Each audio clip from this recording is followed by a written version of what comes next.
Already being made for spring break. Officials saying they're expecting crowds will start forming this weekend, and this morning Fort Lauderdale first responders will be holding a press conference to address the upcoming surge of tourists. CBS 4's Nicole Lauren is live in Fort Lauderdale Beach right now. And Nicole, you spoke with Ocean Rescue, and they are going to have their hands full for what, the next 5 weeks or so? Yeah, that's for sure. And I also spoke with some tourists here yesterday. Keith Maribel, good morning, to kind of get the pulse of the community. And everyone I spoke to, you know, they were obviously excited to see spring breakers, a boost in the economy. But the specific people I spoke to are actually headed out of town tomorrow morning, and they're pretty excited that they're missing the spring break scene. I see this year that they have a lot more trash bags and barrels out there. Last year they didn't have that. And the place at about 11 o'clock was a disaster. It was a mess. Yeah. And I'm glad to see that they did that. You know, I worked in a college, so most of the time the kids have fun. And that's what it's all about. One of my runs I did during lunchtime, and it's like barely any moving room during that time. And then I decided, okay, this might be the perfect time to come out before they're all awake.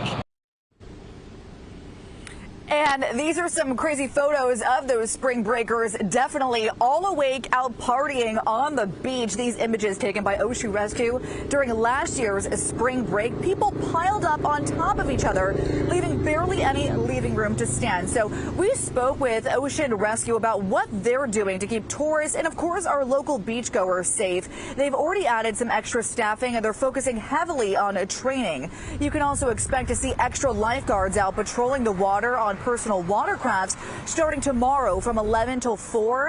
And I spoke with Lieutenant Crystal Hare yesterday, who explains exactly why prepping for this is so important. This morning we were doing run swim, so where we run out, swim around the buoy, run around the tower, and we do that 5 or 6 times. And then we also hit medical training really hard. This morning, if you weren't working out in the ocean, you were doing medical training. The majority of our staff are EMTs and or paramedics. So the press conference is this morning at 11 o'clock, and anyone who lives in South Florida knows this is not the only hot spot for spring breakers. Of course, we're going to see tons of college kids piling up on the beaches in Miami Beach, and tracking those detours and mapping it all out for you is Austin Carter. Austin, good morning. Morning, Nicole. And yeah, it's definitely going to be a bit busy here on Miami Beach and in Fort Lauderdale Beach as well. But the thing is, crews are already anticipating a lot of people to be out there, and that's why they're actually going to be closing down some of the roads in Miami Beach. And those closures are going to start here as soon as tomorrow morning. And we're talking about Ocean Drive on Miami Beach between 5th and 8th. Those closures will last starting at 7 a.m. tomorrow. They'll last until 7 a.m. Sunday. Then things will reopen, but we're not done with closures. We'll see even more that start earlier next weekend.